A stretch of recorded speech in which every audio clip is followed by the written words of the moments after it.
Hey everyone, welcome back to Launch Investing. Another quarter is now behind TAV Airports, and in this video I will be going over the past quarter for TAV Airports. A company Monish Pavrai has an investment in. I first started covering TAV back in September 2022. Since then, in dollar terms, the stock has almost doubled. We got the notification that Monish's funds were over 5% limit a couple months prior to that, so I am pretty sure it has been more than a double for Monish so far. And this was another great cloning for me. While cloning is great when we look back, I believe that without conviction, the cloning cannot always yield great results. That is why I am covering these companies on my channel and sharing my analysis with you, to gain more conviction. And for those of you who like the content and want to support the channel even further, I have very exciting news at the end of the video, so make sure to stay for that. Now, going back to TAV. Since they are an airport operator, the nature of their business is very seasonal. They have a high season in summer and a low season in winter. And you can clearly see that in their financials. As you can see here, last year in the first quarter they were not profitable. But this year, even in the first quarter, they have made profits. But before we go on to financials, first let's take a look at what the CEO of the company had to say. As you can see, I highlighted the important parts in here. Aided by a warmer winter season and the fleet growth strategies of many of our airlines, we had a very strong first quarter. Our international passengers grew 27% year over year and total passengers grew 22%. Revenue grew 28% and reached 321 million euros. EBITDA grew 97% and reached 86 million euros, and net income turned to positive despite being in low season and came in at 9 million euros. Our massive investment program is progressing right on track as planned. With this program, we have invested in Antalya, Almaty, Ankara, which we call our AAA assets. Our Almaty investment is 94% complete and we plan to open the new terminal in June 24. With the opening of the new terminal, we will see a dramatical increase in service quality and passenger experience in Almaty Airport. Our Antalya investment is 77% complete and we expect opening in the first quarter of 2025. Ankara is 42% complete and we expect to finalize in the last quarter of 2025. We will also participate in additional investments into Medina Airport that will increase its capacity from 8 million passengers per year to 18 million passengers per year in two phases.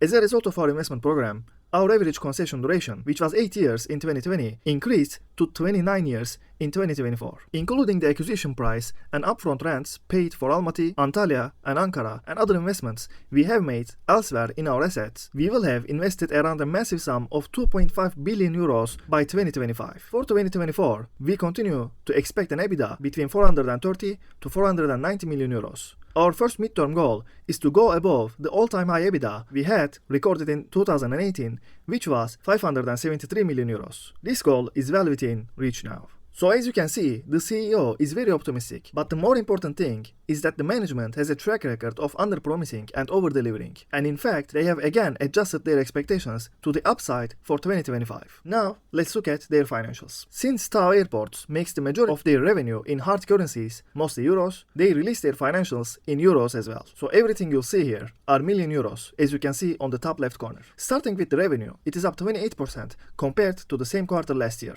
which is just incredibly high growth. While the revenue grew 28%, their cash OPEX grew by 13%, so their margins have gone up.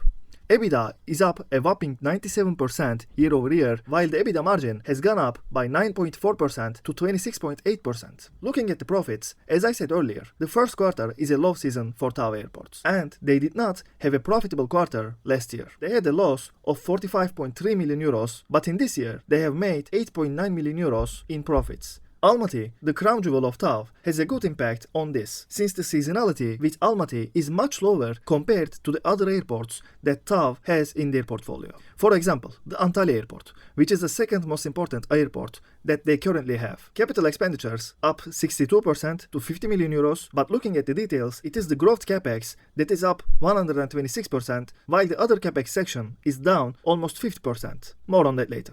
Shareholders' equity is up 24%, so their balance sheet is already starting to get better.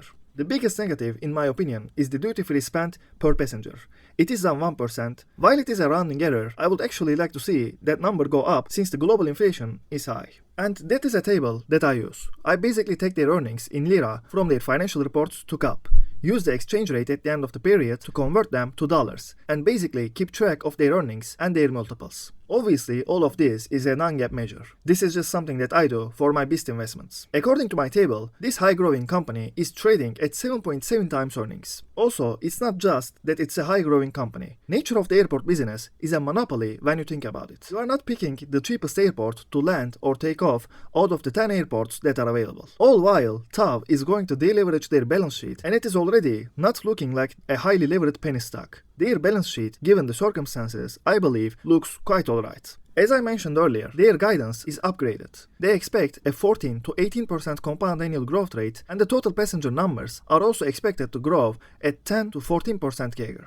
Ever since the pandemic, the aviation is doing very well. People want to travel more, so lots of organic growth for TAV Airports. Net debt over EBITDA ratio for 2023 was 4.3. And it is expected to go down as low as 2.5 to 3 for the 2025 period. And my observation is that TAV always delivers on its targets, but I will be following this regardless. One crucial aspect is the significant reduction in capital expenditures. In 2023, CapEx reached 214 million euros, but it is projected to decrease by nearly half to between 90 and 110 million euros by 2025. This reduction is primarily due to the completion of major projects at Almaty and Antalya airports, along with the expected completion of Ankara's CapEx. The decrease in CapEx not only represents a cost saving, but also sets the stage for enhanced cash flows. It is akin to sealing a leak in a pool while simultaneously opening a new faucet to accelerate the filling process. Now, looking back at the breakdown of TAV's revenue, it is 58% airports and 42% services. TAV is also a behemoth in the aviation services. Also, only 34% of TAV's revenue is from Turkey, so Turkey's macroeconomic challenges does not pose much of a risk for TAV Airports. Also, if you have watched my previous videos, you will see that TAV's income in Turkey is also pegged mostly to euros as well. Looking at the breakdown of their income, the operating profit is at 50 million euros, but there is a lot of financial expenses that bring it down.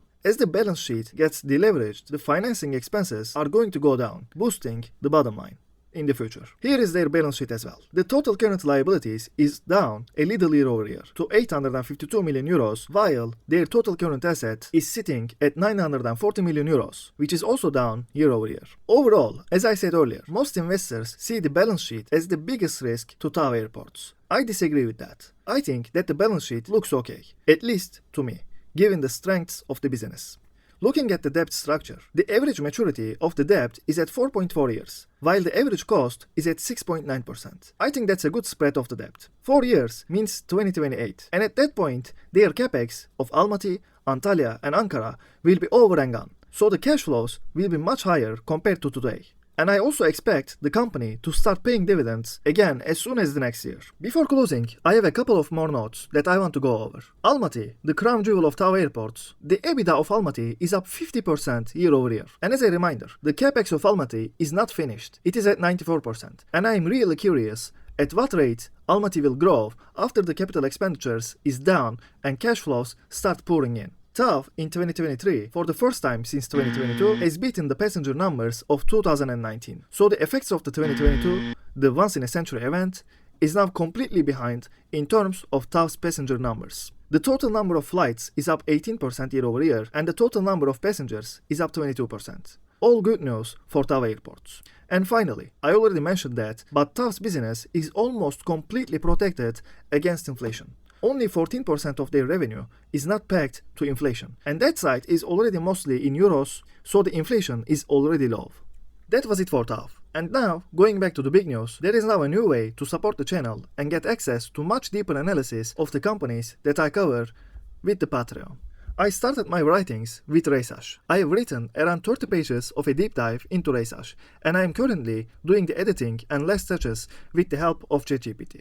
I didn't realize how easy it was to fix grammar and other things like that using ChatGPT. To get access to it, please keep an eye on my YouTube and Twitter accounts. I will announce once it is live. If you are a non-Turkish speaking investor who is eager to look at the bargains in the Turkish stock market, I know it is really hard to get a good quality of content on the companies. That is why I am doing my YouTube videos, and I will keep continuing to do them.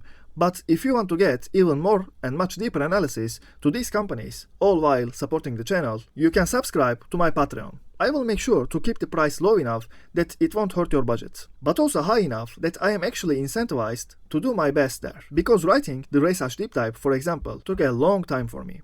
So please keep an eye on it. Patreon works with monthly subscriptions, and I will have only one tier with access to all of my content. So if you want, you can wait until I write more content, or you can subscribe for a month and then unsubscribe if you don't like what I've written. But if you like the content of my channel here, I am really positive that you will love the content there. And that's basically it for today. I hope you liked today's video and my announcements. Make sure to drop a like and subscribe if you haven't already, and I'll see you in the next one.